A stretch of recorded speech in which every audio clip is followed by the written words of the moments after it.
Hey there! So this thing right here, this is a solar panel, and that is the sun. So what if I told you that I'm going to take that light from the sun, shine it onto this solar panel, and make this light bulb turn on?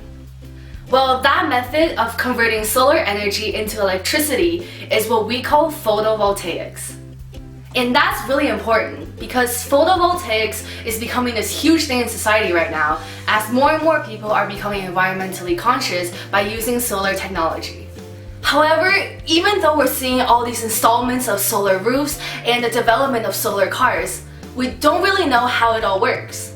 Well, today I will be getting down to the very basics and explaining to you the physics behind photovoltaics and how solar cells actually work. So solar cells convert the sun's energy into electricity through something called the photoelectric effect. And that is basically the ability of certain matter, such as metal, to emit electrons when light is shown on it.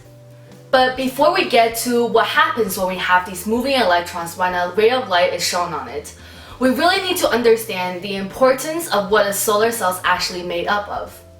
And the simple answer to that is that solar cells are made up of semiconductors, and more specifically, semiconductors such as silicon.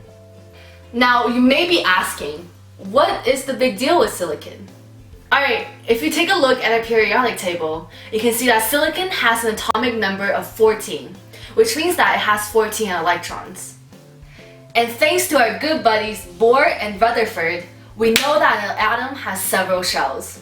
The first shell can hold 2 electrons, the second shell can hold 8, and so on and so forth.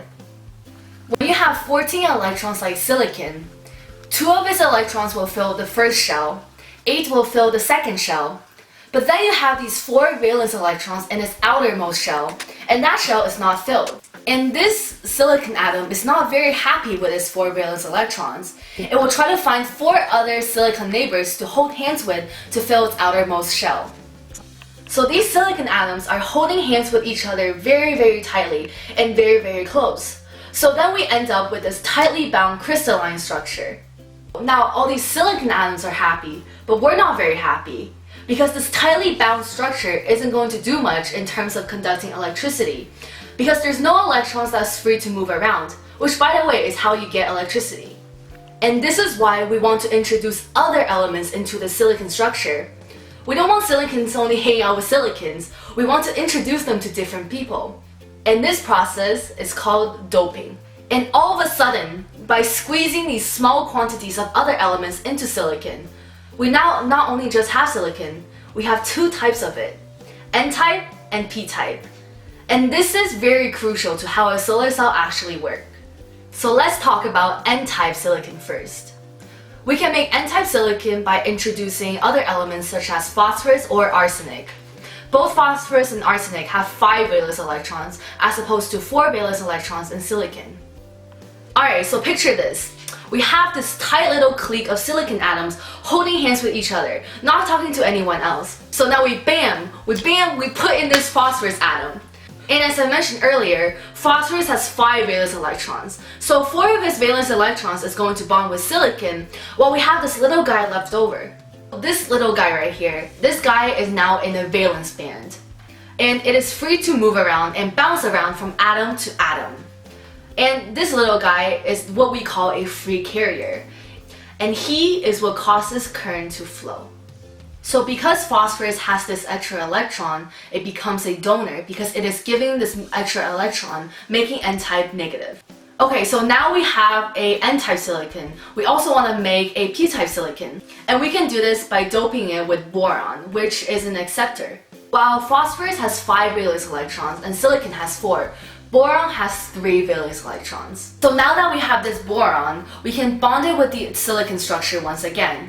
And it will create a double bond. However, you can see that there is a bond where there's an absence of an electron. There's no electron there at all. And this absence of an electron is called a hole. So this creation of this hole is kind of like the electron we made in an N-type silicon, where the hole is free and can move throughout the conduction band. We have an N-type silicon and a P-type silicon, and both of them are great on their own and all, but it's when we put them two next to each other, that is where it gets really cool. Now I want to put all of this into a visual representation for you guys. So here we have a N-type silicon and a P-type silicon.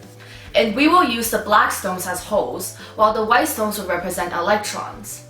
Do keep in mind though, that holes aren't actually physical particles. They're just the absence of electrons at a certain position.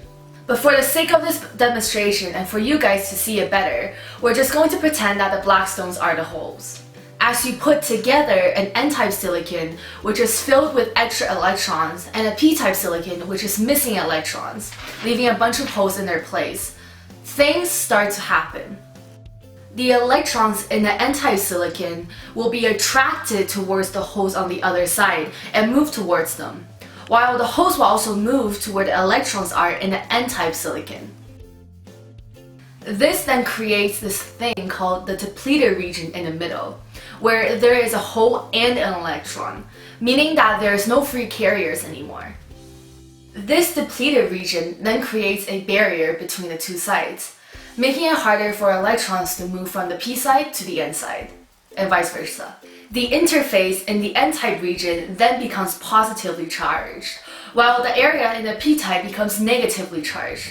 This creates an electric field in the cell separating the two sides.